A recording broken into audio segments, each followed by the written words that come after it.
अनादिकाल से चेतना सागर की लहरों पर मानव की यात्रा जारी है। मानो सुदूर क्षितिज से कोई उसे अपने पास बुला रहा है। प्रारंभ से ही मनुष्य ईश्वर, पूर्णता, सत्य, आनंद और अमरत्व को खोजता आया है, परंतु उसे प्राप्त कैसे किया जाए? प्राचीन भारत को इसका समाधान मालूम था। पहले के आश्रमों में महर्षियों के मार्गदर्शन से इस ज्ञान का विकास हुआ था। धन्य थे वे बालक जो इन आश्रमों में पलते थे। बालक नचिकेता की कथा कौन नहीं जानता, जिसने साक्षात यमराज को अमरत्व का रहस्य बताने के लिए बाध्य कर दिया था। कहते हैं आश्रम में ही पले हुए एक वीर राजकुमार भरत के नाम पर इस देश का नाम भारत पड़ा। उन आश्रमों के बिना भारत की कल्पना ही नहीं की जा सकती। तब से हजारों साल बीत चुके हैं। विराट भौतिक उपलब्धियों ने जो समुचित दिव्य चेतना के आधार से रहित हैं, आज मनुष्य को विनाश के कगार पर ला खड़ा किया है।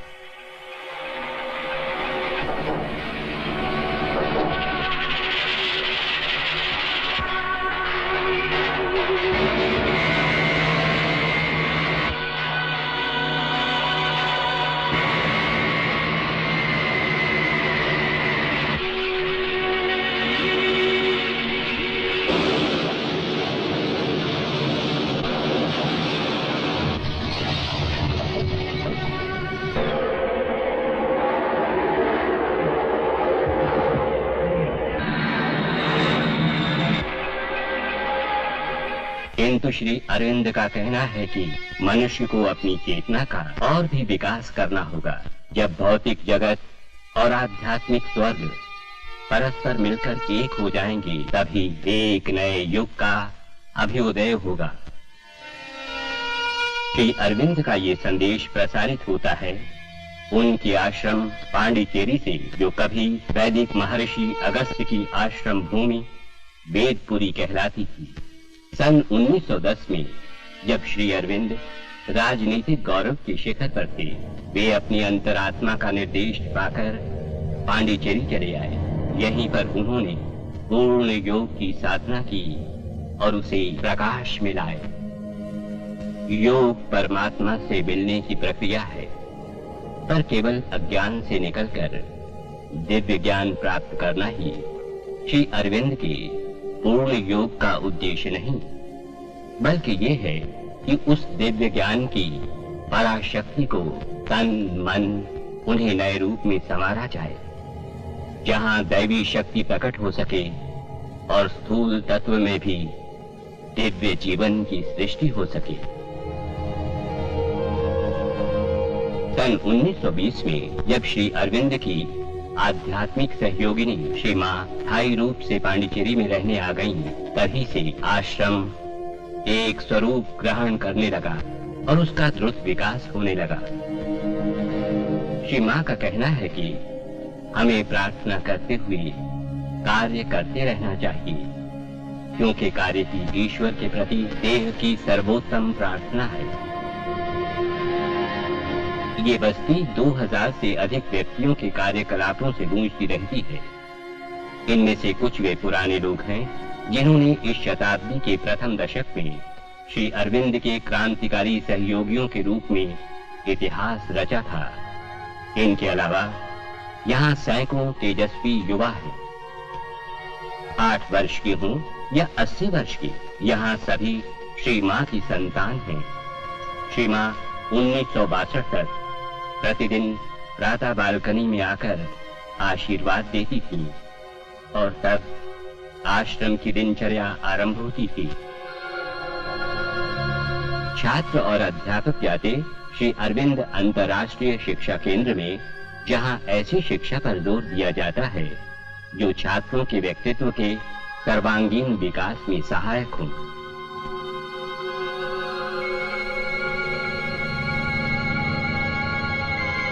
चूंकि शरीर हमारे अस्तित्व का आधार है, इसलिए शारीरिक व्यायाम पर विशेष बल दिया जाता है।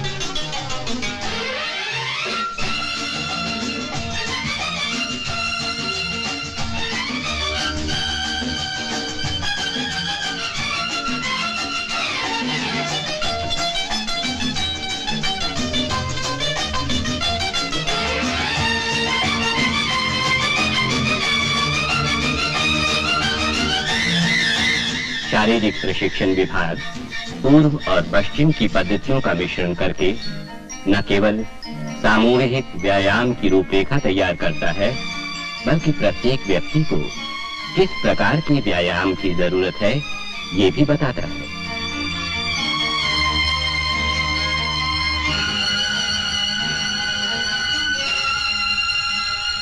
शिक्षा का वास्तविक उद्देश्य है सच्चा ज्ञान प्राप्त करना। इसलिए कोई भी कार्य यदि निष्ठापूर्वक किया जाए तो वो भी शिक्षा है। आश्रम की नीति है कि जो भी काम हो उसे निष्ठा से करना चाहिए, क्योंकि काम जब ईश्वर के प्रति समर्पित होता है तब वो योग बन जाता है और उसी से पूर्णता प्राप्त होती है। आश्रम वासियों में कोई ऊंच नीच नहीं, सब साधक हैं और हर कोई श्री मां से मार्गदर्शन पाता है। श्री मां स्वयं 50 वर्षों से अधिक आश्रम का मार्गदर्शन करते हुए अथक परिश्रम का जीता जागता उदाहरण रही है।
आश्रम के विविध उत्पादनों की बाहर भारी मांग है।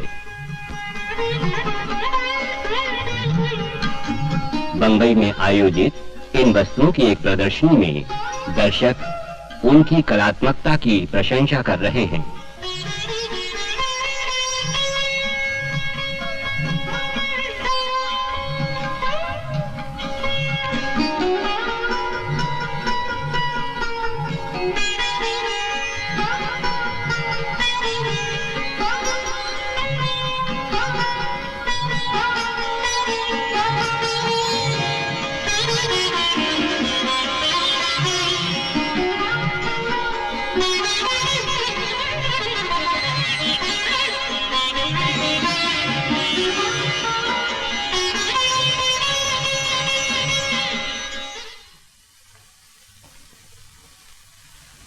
सप्ताह में 2 बार सामूहिक ध्यान का कार्यक्रम होता है। वैसे प्रत्येक व्यक्ति के लिए श्री अरविंद की समाधि के निकट या कहीं और ध्यान का अपना अपना अलग समय नियत है। वर्ष में 4 विशेष दिनों पर श्री अरविंद की समाधि के आसपास आश्रम वासियों के साथ साथ हजारों भक्त ध्यान में शामिल होते हैं। वे दिन है श्री मां का जन्म दिवस 21 फरवरी। आश्रम में श्री मां के पदार्पण का दिन 24 अप्रैल। श्री अरविंद का जन्म दिवस 15 अगस्त और सिद्धि दिवस 24 नवंबर। पहले श्री अरविंद स्वयं श्री मां के साथ इन चारों दिनों पर भक्तों को आशीर्वाद दिया करते थे। अब भी उन्हें इस कक्ष के दर्शन का सुयोग मिलता है, जहां देह त्याग के पूर्व 24 वर्षों तक श्री अरविंद रहते थे।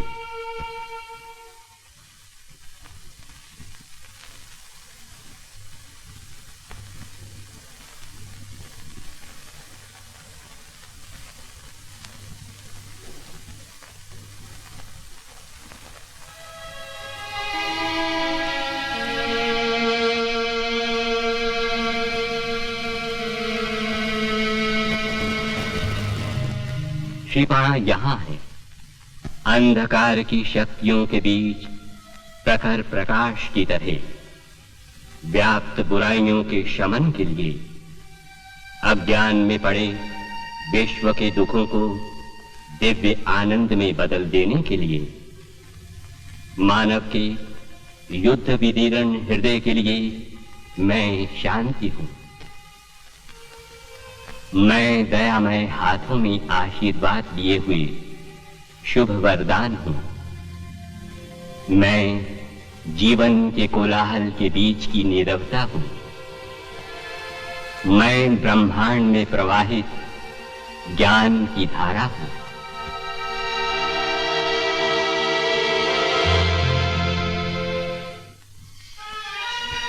इसी मैदान में भारत के भित्ति चित्र के सामने श्री मां बैठा करती थी। खेल के मैदान में मार्च पास्ट और उसके बाद ध्यान के साथ दर्शन दिवस का समापन होता है।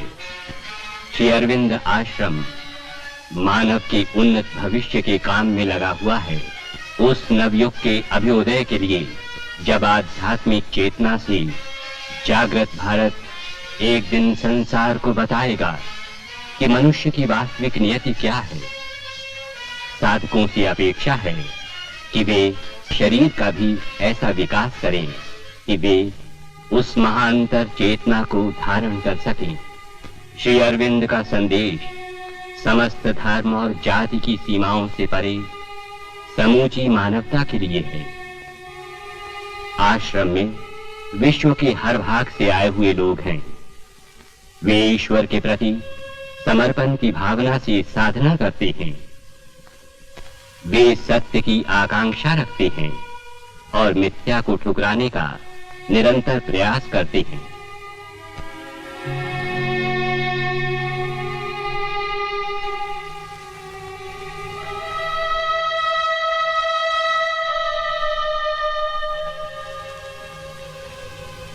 जैसे जैसे श्री अरविंद और श्री मां का संदेश फैलता जाता है, भारत और विदेशों के अनेक स्थानों पर उनके दर्शन के अध्ययन के लिए केंद्र खुलते जा रहे हैं।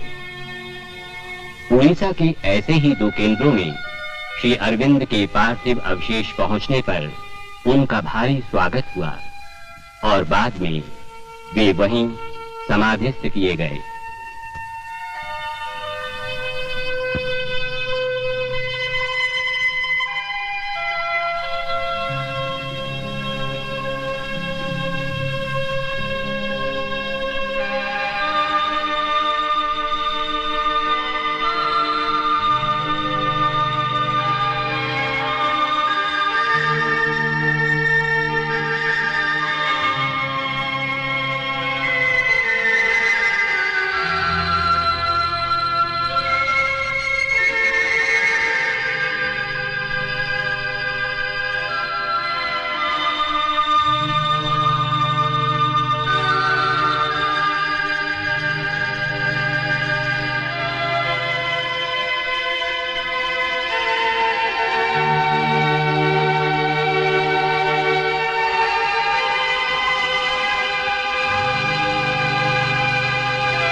पांडिचेरी के पास बसी अंतरराष्ट्रीय नगरी ऑरोविल श्री अरविंद के मानवीय एकता और एक नए भविष्य के आगमन के आदर्श को साकार बनाने का एक बलिष्ठ प्रयास है।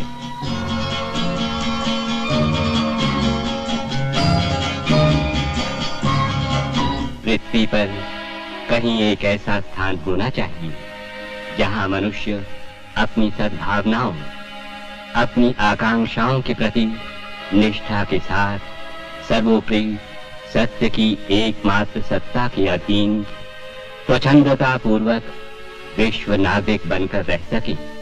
श्री अरविंद आश्रम इसी दिशा में उठाया गया एक कदम है, भले ही अभी ये एक नन्हा कदम हो।